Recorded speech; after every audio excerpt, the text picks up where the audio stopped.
They've arrived! They're finally here. The Nike Alphafly Next Percent. Not sure why they put Next Percent on the end. Let's call them the Alphafly. A trainer I've been waiting for ages. Struggled to get my hands on some. Finally got a pair. Everyone knows that I absolutely love the Next Percent. So I'm really excited to try the Alphafly. They're a bit heavier, but with so much ZoomX foam and an AirPod, they're a pretty exciting shoe. They're the shoe Kipchoge ran sub 2 in. Well, he wore a prototype of this. Obviously that record didn't count, but it's still hugely impressive. And since then, the US trials, people ran really well in them, and I can't wait to try them. So I'm just going to get them on, get out, give them a spin, a test run even, and see how they fare. I'll talk about all the technology and everything else about these shoes when I get back, but I can't wait any longer. I need to get them on my feet and bounce down the road. Let's do a quick unboxing. So here's the box. Slide that open. They come with a little bag, same as the Next Percent. Keep them nice, take them to race day. Special pair of trainers deserve a special bag. Open the wrapping, and there they are. An absolute mad shoe. I don't know if you can really appreciate how big they are, and yet how light. Huge trainer. You've got the Air Zoom pods. You've got a massive stack out, which I'll talk about later. An 8mm drop, so there's the forefoot. You've got the Atom Knit upper, which is brand new for the Nike shoe. And the bottom, you can actually see the carbon fiber plate. And if you look under there, you can actually see that there's a gap. All the plate there.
So I'm only about 5 minutes in, doing my warm-up, getting some shots, but I'm loving them so far. They are so bouncy.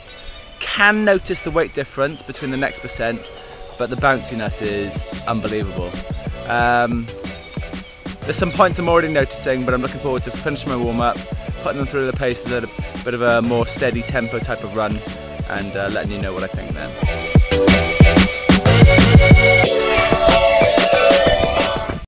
2 mile warm-up done.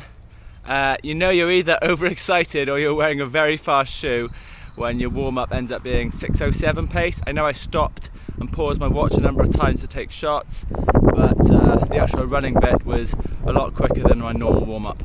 I'm going to do 8 to 10 mile tempo marathon pace sort of thing, not threshold, but like try and lock into marathon pace and see how they fare at that sort of pace. I'm excited. Initial really first impressions are very bouncy. You can feel how heavy they are compared to the Next Percent, but it's still a very light shoe, and the bounce really makes up for that. Frustrating that there's not one of the runners knot holes for the laces, because I feel like my heel isn't locked down as well as in the Next Percent and many other shoes that I wear, so that's a bit annoying, getting a bit of slippage. I got quite narrow feet, so I feel like they're not as snug as the next percent were. What else? I think that's it. Bouncy. Can feel. Oh yeah, they feel a bit. They feel not clunky. Clunky's not the right word, but because they are so big, you don't feel streamlined. Maybe that's the best way to describe it. You don't feel streamlined with your shoes. So I was wearing the Saucony Endorphin Pro for my last workout, and they felt really streamlined and fast. Next percent a little less so, but still quite streamlined and fast. These feel like almost like you can feel marginally, but it feels like you can feel the air resistance in your cycle, in your gait cycle. Just feels like it's not as smooth. But anyway, that's just my first impressions. It doesn't feel as smooth when I'm running, but the bouncing feels like I'm using less energy, so I think that makes up for it. So maybe we'll have a look at the data, but maybe my cadence won't be as high as with the next percent or the Endorphin Pro, but we'll see. Anyway, let's get this started.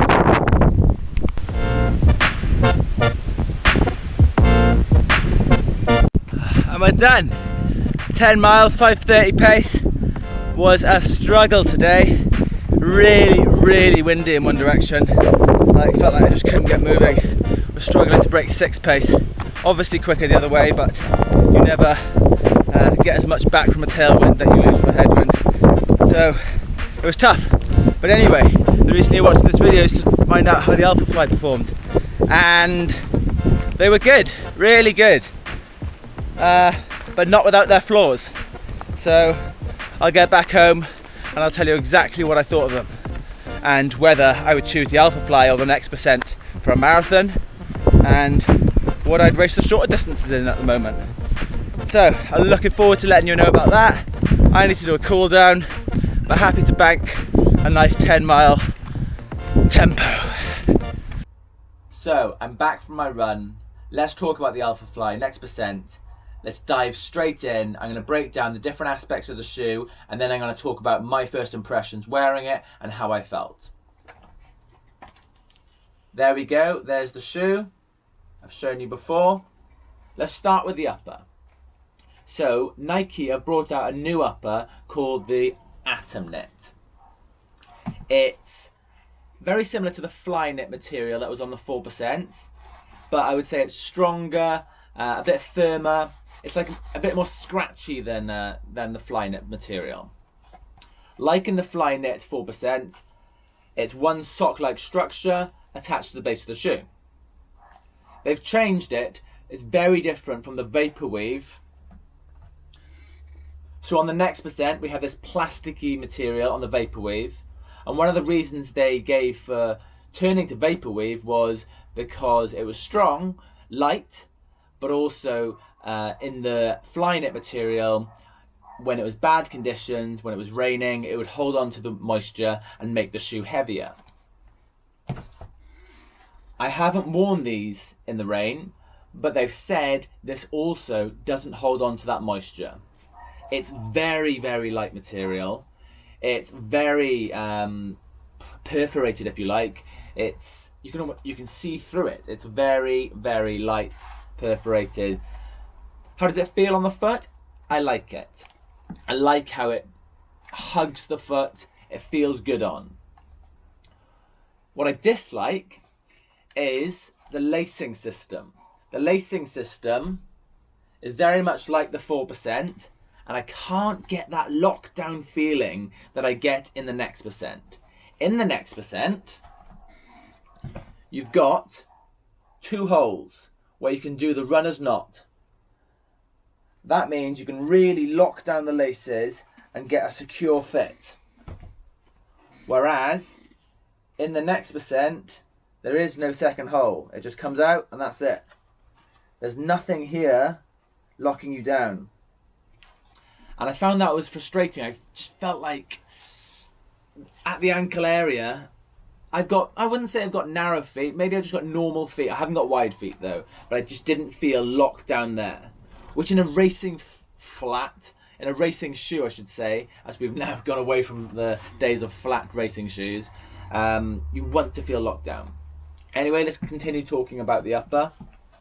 At the back in the heel area, don't know if you can see, like in the Next Percent, they've put a layer of fabric to make it more comfortable because this is very thin, and that works well. That felt good. This is just checking the Next Percent. Yeah, it's about the same firmness, quite firm at the back, a bit of structure, whereas I feel like there was a lot less structure in the 4%. Next Percent, quite firm, and the Alphafly, they've gone with that same thing that worked for the Next Percent. So, have I talked enough about the upper? Yeah, I think so. Let's talk about the actual fit of the shoe. If you look at it from that angle, you can see how wide it is. It's a very wide shoe. Very wide. It's going to give you a bigger platform, landing platform to push off. I like that, but the toe box did feel roomy. Maybe if you've got a wide foot it wouldn't, but I felt like I had a lot of room there. It doesn't really bother me because, well, it just doesn't bother me. But it's something to note. If you're looking for a roomy toe box, then these are a great option. Definitely more room in the toe box in these than there are in the Next Percent. One interesting thing to note is where your foot and the side on the instep here, my foot was bulging out in the material like that. There was nothing, it digs right in here, very wide here, but then digs right in. And my foot was sitting, hanging over the edge, over nothing. Didn't really feel like it, I didn't really feel it when I was running, but afterwards, walking after the tempo and before my cool down, I could really feel my foot hanging over the edge and digging down onto that bit of foam. I thought, does this happen in the Next Percent? I put them on and there is that slight overhang. There's a lot more support there and you don't have that digging feeling. And that's something which I don't know if it's the shape of my foot, but it's something of note, definitely, because I'm wondering whether that's going to cause any issues in the marathon. It probably won't. I didn't feel it in the tempo, I've got to be honest. But they have really, I don't know if I can show you. What's the best angle? Not at that angle, probably that angle. They cut right in. And this material there, that's where your foot is.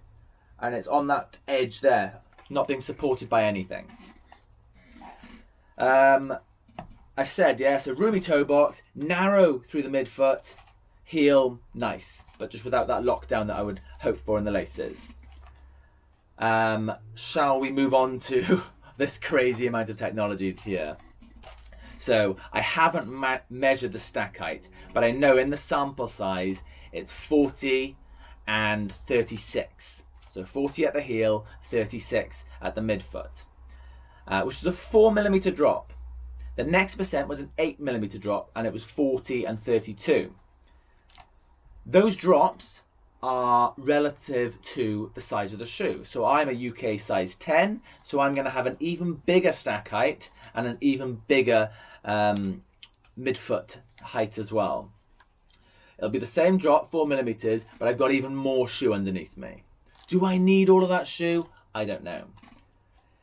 This is a very different design to the Next Percent. One, because of that difference in drop, but two, because of the AirPods. So we've got all this ZoomX foam, loads of this ZoomX foam, which is really light and really responsive. We know that from the Next Percent. It's an amazing foam. But they've also added these pods. I don't know if I'm strong enough to do it. There we go. There we go, there's the pods. So those pods add extra cushioning where you'll probably be landing or at least pushing off from on that midfoot bit. So I was landing there, rolling forward and pushing off. And every time I landed, those pods would absorb my stride And yeah, it felt really, really, really cushioned. I've never been in something so bouncy. These are the bounciest shoes.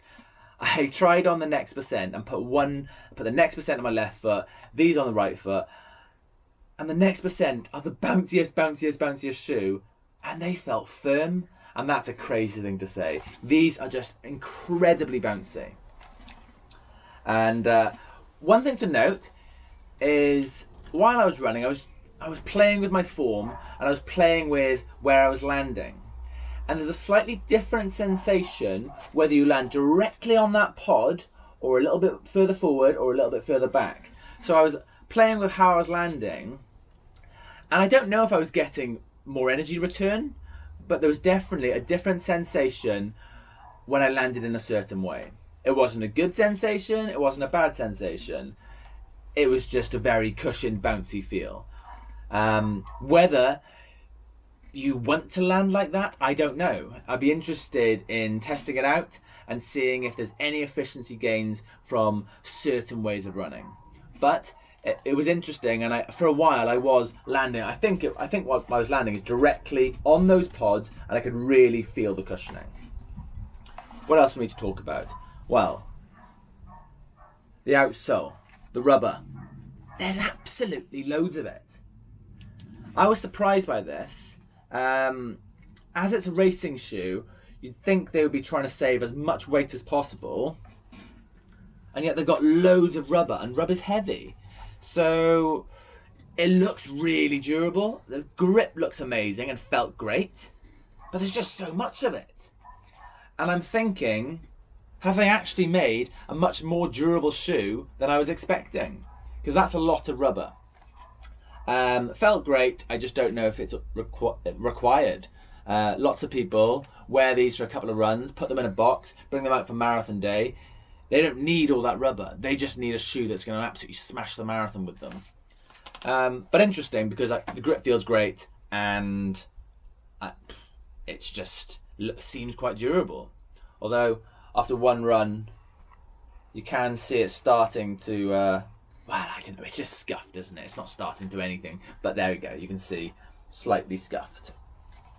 Then on the back, you've got exposed Zoom X foam, and you've also got what I assume is like a hardened version of the Zoom X foam, or maybe it's a tiny bit of green rubber just on top of the foam. Let's have a look at my next percent. The next percent had a very similar thing. I'm not really landing there, so I don't really batter that. It's this bit that gets most of the wear and tear. So that's the sole. Right, let's talk about the plate. The plate is a lot wider than any plate that Nike have used before. You can see the plate. They've called it the fly plate. You can tap it. You can tap it through that hole. You can even get your finger in that hole. There's a gap between the two AirPods, and I'm not taking these on any stony routes. I'm not taking them near the trails, because imagine a stone went in there or in there. It would be that poor carbon fiber plate could be massively damaged and end your £260 trainers. But yeah, so I think this is, some people would call it attractive. It's almost like they're showing off the technology they've put into the shoe. They're showing you the plate. You know, you don't need to cut this one open to see it. They're showing you the AirPods. It's all exposed. I like it. I like that they're showing you exactly what goes into this shoe. Is there anything else to say apart from how it feels when you're running? I don't think so. There's the weight. Let's talk about the weight. I've got my little scales. Turn it on. UK size 10 and 252 grams. Okay, that's heavier than my Nike Pegasus Turbo 2, which is a training shoe, not a racing shoe. If I put the next percent on, 218 grams. 218, and what did I say was Alphafly? 251. So we're talking about 33 grams difference there. The old 4%. Make sure the laces are on top so that they're getting weighed as well. This is a 9.5, the 4%, and I feel like it fits the same way as the 10 in the next percent and the Alphafly. So 212, but would be a bit heavier if it was a 10. And probably be more like the next percent's weight. So it's the heaviest Nike carbon fiber plated shoe they've made. But look at all of that cushioning. So let's talk about how they felt to run in. Well, they felt incredibly bouncy, massively cushioned. You can't feel the road at all. You're bouncing along, but you do feel like you've got a big shoe underfoot. You feel like there's a lot of shoe there. You do notice the weight a little bit, and I think that will play a part.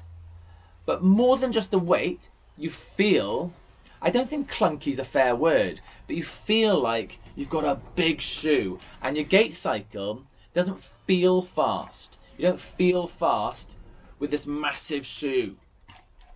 And the other thing is, when you're going to a race, you want to be putting on a shoe and feeling like, right, I am ready to rip up this race.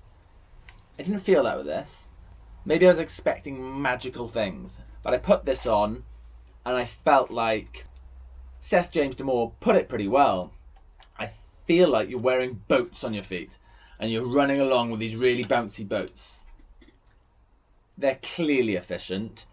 The amazing cushioning, the carbon fiber plate, the AirPods, it's clearly a very efficient shoe.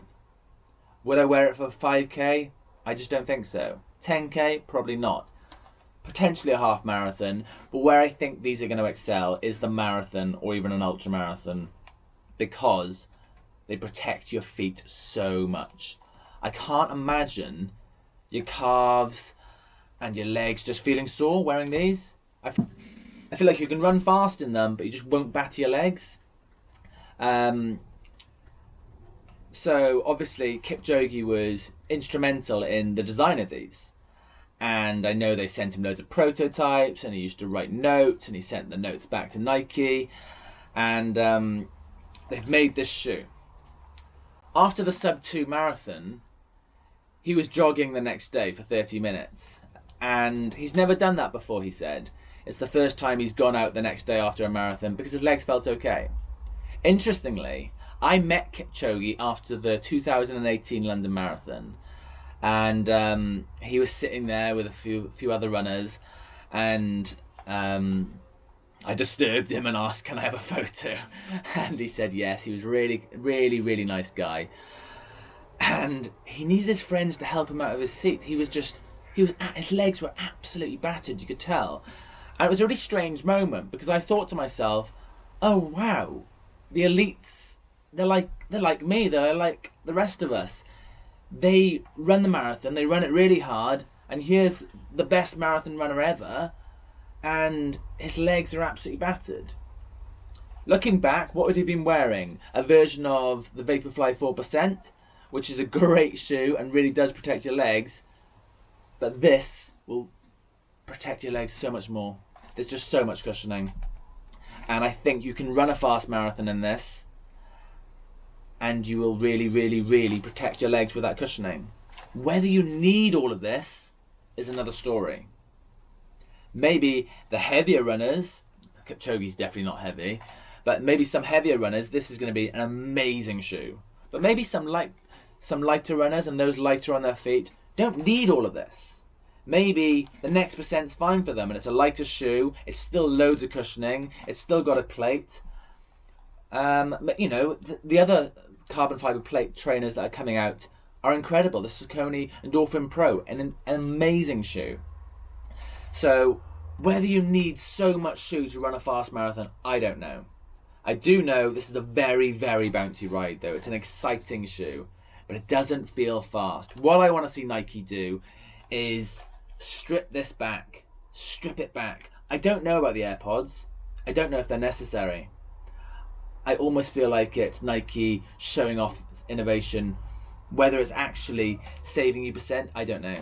The next percent was initially called the 5%, an extra percent saving in running economy compared to the 4%. Are these the 6%? they haven't released the data. I don't know if they are. I don't know if this is just showing the world, look what we can do with an amazing bouncy cushioned shoe, or whether or not it's actually better than the next percent. It's very interesting to me, and I'm looking forward to testing them further. Don't get me wrong, it does go fast. I've already seen that Jakob Ingebrigtsen broke the Norwegian 5k road record in these. Obviously Kipchoge ran the sub 2 hour marathon in these. Lots of runners at the USA Olympic trials in the marathon ran in these and ran very well. I can't actually remember. Did the top 3? I'm not sure. I'd have to check. But I know that a lot of people ran really well. They were giving away free pairs to any athlete that was in the Olympic trials in America. And even if lots of people didn't run in them because they were literally picking up the train the day before, but lots of people did run in them. And there were some incredible runs on a really tough course in this shoe.